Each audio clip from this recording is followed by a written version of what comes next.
Pernahkah kalian merasa ada sesuatu yang tidak masuk akal di Indonesia ini? Gaji. Ya, gaji rata-rata pekerja di Indonesia itu jauh lebih rendah dibandingkan banyak negara maju. Tetapi ketika kita masuk ke pusat perbelanjaan, membuka aplikasi belanja online atau melihat harga mobil, ponsel, laptop hingga secangkir kopi di kafe terkenal itu, muncul pertanyaan yang mengganggu logika kita. Mengapa barang-barang itu terasa begitu mahal? Mengapa harga sebuah ponsel bisa belasan juta rupiah di negara dengan pendapatan per kapita yang masih jauh di bawah negara-negara maju itu? Mengapa harga rumah naik jauh lebih cepat daripada kenaikan gaji kita? Mengapa membeli mobil masih menjadi mimpi bagi banyak keluarga meskipun Indonesia adalah salah satu negara dengan pasar otomotif terbesar di Asia Tenggara? Dan yang paling mengejutkan kita, mengapa ketika ekonomi dikatakan tumbuh, banyak orang justru merasa hidup semakin sulit? Apakah kita sedang menjadi lebih miskin atau ada sesuatu yang jauh lebih besar yang tidak pernah dijelaskan kepada masyarakat? Jawabannya membawa kita pada sebuah kenyataan yang cukup pahit sekali. Jadi masalah terbesar bukan selalu harga yang mahal pada hakikatnya. Masalah terbesar adalah daya beli. Daya beli yang tumbuh jauh lebih rendah, lebih lambat daripada harga berbagai kebutuhan kita. Inilah ilusi pertama dalam ekonomi modern. Banyak orang mengira kesejahteraan ditentukan oleh berapa besar gaji yang diterima setiap bulan. Padahal para ekonom itu lebih sering melihat satu ukuran yang berbeda. Bukan berapa banyak uang yang kita miliki, tetapi berapa banyak barang dan jasa yang bisa dibeli oleh uang tersebut. Jadi dalam ekonomi, konsep ini disebut dengan purchasing power atau daya beli. Bayangkan dua orang, yang pertama bergaji 5 juta rupiah. Kemudian yang kedua bergaji 30 juta rupiah. Sekilas mengira orang kedua pasti jauh lebih sejahtera kan? Tetapi bagaimana jika harga rumah di kotanya 15 kali lipat lebih mahal? Bagaimana jika biaya pendidikan anak mencapai puluhan juta rupiah setiap tahunnya? Bagaimana jika biaya kesehatan dan transportasi juga jauh lebih tinggi? Tiba-tiba perbandingan itu menjadi tidak sesederhana yang kita bayangkan. Inilah mengapa para ekonom selalu berbicara tentang daya beli, bukan sekedar nominal pendapatan. Sekarang mari kita kembali ke Indonesia. Mengapa harga barang terasa begitu mahal? Jawabannya ternyata berasal dari banyak lapisan yang saling bertumpuk. Lapisan pertama misalkan adalah nilai tukar. Indonesia masih mengimpor banyak bahan baku, mesin produksi, komponen elektrik hingga teknologi industri. Jadi ketika nilai tukar rupiah melemah terhadap mata uang asing, biaya impor itu akan ikut naik juga. Dan hampir selalu kenaikan biaya itu pada akhirnya diteruskan kepada konsumen. Artinya kita bukan hanya membeli barang, kita juga ikut membeli resiko nilai tukarnya itu. Kemudian lapisan yang kedua adalah logistik. Indonesia bukan negara kecil. Lebih dari 17.000 pulau dipisahkan oleh laut. Mengirim satu kontainer dari Pulau Jawa ke wilayah timur Indonesia seringkali membutuhkan biaya yang jauh lebih besar dibandingkan mengirim barang antar kota di negara yang wilayahnya menyatu. Semakin mahal biaya distribusi itu, semakin tinggi pula harga yang dibayar konsumen. Tetapi cerita belum berhenti di situ. Lapisan ketiga itu justru lebih menarik menurut saya. Apa itu? Struktur pasar. Dalam beberapa sektor, jumlah pemain besar tidak terlalu banyak.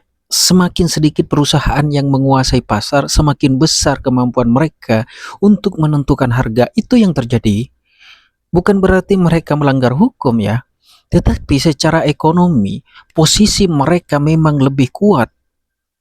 Ketika pilihan konsumen terbatas, perusahaan memiliki ruang yang lebih besar untuk menjaga margin keuntungannya itu. Jadi ekonom menyebut kondisi ini sebagai oligopoli namanya. Ya pasarnya tetap bersaing tetapi pemainnya relatif sedikit, yaitu orangnya itu saja. Ya akibatnya harga sering bergerak dalam pola yang mirip. Kemudian datang lapisan yang keempat, psikologi manusia. Inilah bagian yang paling jarang disadari oleh kita semua.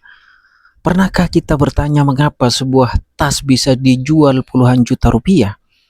Padahal biaya membuatnya mungkin hanya sebagian kecil dari harga jualnya itu. Ya jawabannya sederhana. Manusia tidak hanya membeli fungsi, itu tekankan. Manusia membeli status, membeli identitas, membeli rasa bangga. Jadi perusahaan memahami hal ini dengan sangat baik. Karena itu mereka tidak lagi menjual barang, mereka menjual cerita, mereka menjual gaya hidup, mereka menjual citra. Dan selama ada orang yang bersedia membayar untuk itu, harga akan tetap tinggi. Filsuf ekonomi seperti Thorstein Veblen itu pernah menjelaskan atau berkata, adanya barang-barang yang justru semakin diminati ketika harganya semakin mahal. Mengapa? Karena harga itu sendiri menjadi simbol prestis. Itu yang terjadi. Fenomena ini dikenal sebagai Veblen goods namanya. Jadi sangat ironis. Pada bagian produk, harga mahal justru menjadi strategi pemasaran. Namun ada persoalan yang jauh lebih besar daripada semua itu menurut saya. Harga rumah. Dulu satu orang dengan pekerjaan tetap masih memiliki harapan membeli rumah dalam beberapa tahun. Tetapi ingat, hari ini di banyak kota besar harga rumah naik jauh lebih cepat daripada pertumbuhan pendapatan masyarakatnya. Mengapa? Karena rumah tidak lagi dipandang hanya sebagai tempat tinggal. Rumah telah berubah menjadi instrumen investasi, kan begitu sekarang. Ketika semakin banyak orang membeli rumah bukan untuk ditinggali tetapi untuk disimpan sebagai aset, itu yang terjadi sekarang. Harga mulai bergerak mengikuti logika investasi itu, bukan lagi kebutuhan masyarakat. Jadi kan sangat ironis. Akibatnya ya sederhana. Generasi muda harus bekerja semakin lama hanya untuk membeli rumah yang ukurannya semakin kecil. Lalu muncul pertanyaan yang sangat sensitif ya menurut saya. Jika perusahaan terus memperoleh keuntungan, kemudian jika harga terus naik, jika ekonomi terus tumbuh, mengapa banyak orang merasa hidup semakin melarat, semakin berat, bahkan semakin miskin? Jawabannya terdapat pada satu kata, distribusi. Jadi pertumbuhan ekonomi tidak selalu berarti selalu masyarakat yang menikmati hasil yang sama. Sebuah negara dapat mencatat pertumbuhan ekonomi 5% sekarang misalkan. Tetapi jika sebagian besar pertumbuhan itu hanya dinikmati oleh kelompok tertentu, kelompok kecil tertentu, masyarakat luas belum tentu merasakan perubahan yang berarti. Inilah mengapa ada orang yang melihat gedung pencakar langit semakin banyak, mall-mall itu semakin mewah, mobil mewah semakin ramai. Tetapi pada saat yang sama semakin banyak keluarga yang harus berpikir berkali-kali sebelum membeli kebutuhan sehari-hari. Filsuf Prancis seperti Jean-Jacques Rousseau pernah menulis bahwa ketika kesenjangan mulai terasa terlalu lebar, masyarakat tidak hanya kehilangan uang, mereka mulai kehilangan rasa keadilan itu. Dan rasa keadilan adalah fondasi yang sangat penting dalam sebuah negara. Namun jika kita juga harus jujur, tidak semua kenaikan harga disebabkan oleh keserakahan perusahaan. Ada inflasi misalkan lagi, ada kenaikan biaya energi seperti sekarang, ada gangguan rantai pasok global. ada konflik geopolitik, ada perusahaan iklim yang mempengaruhi produksi pangan. Ekonomi modern adalah jaringan yang saling terhubung.